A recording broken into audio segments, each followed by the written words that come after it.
Good morning mga katiits. So karon mga katiits, doon ako i-present sa inyo na part kini sa usa ka hayop na sign. Kung kani inyo makita karon katiits, so usa ni sa kabato, na sama sa usa ka hayop na baki or frog sign kana siya.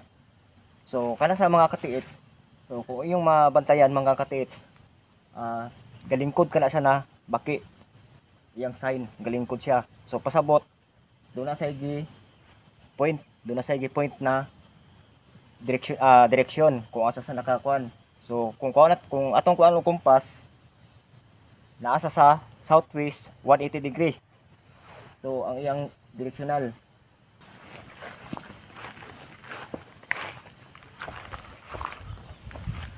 saka di.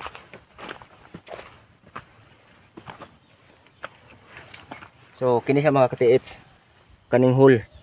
So pasabot ani mga katiits is deposit, treasure deposit. Doon na siya di lubong na treasure. So mo na sa mga katiits, usa ka na sa kabaki na sign. Kung sa mga dili mga treasure hunter, kumbaga kini siya pananaon ni wala. Dili nyo ni magits, dili mo karelate ani na bato.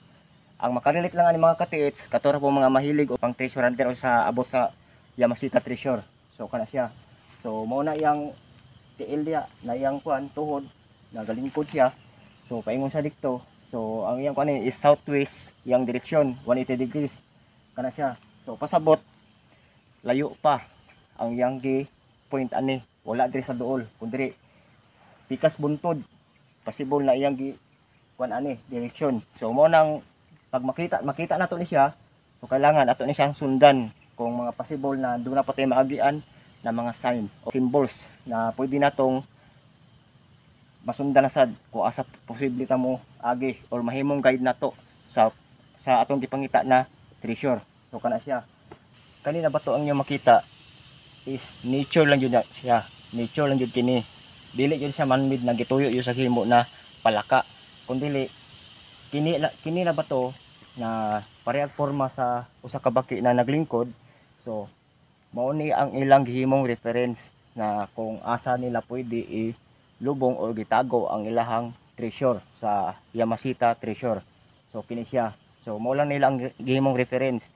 Wala nagpasabot na man-made ba siya or kanang kuan naghimo yu siyang forma yu siyang baki kay haron mahimo siyang treasure sign. Pero kani sa katiits is nature ni siya na bato. Nature siya na bato pero naka-chip ni siya na sama sa usa ka baki or palaka kani siya frog. So mo ni siyang gihimo nila ng reference or gihimo nilang marker sa mga Hapon sa una para mo na ilang reference and sa mga mapa nila na madrawing nila kay haron sa pagbalik nila. So mo nilang sundan.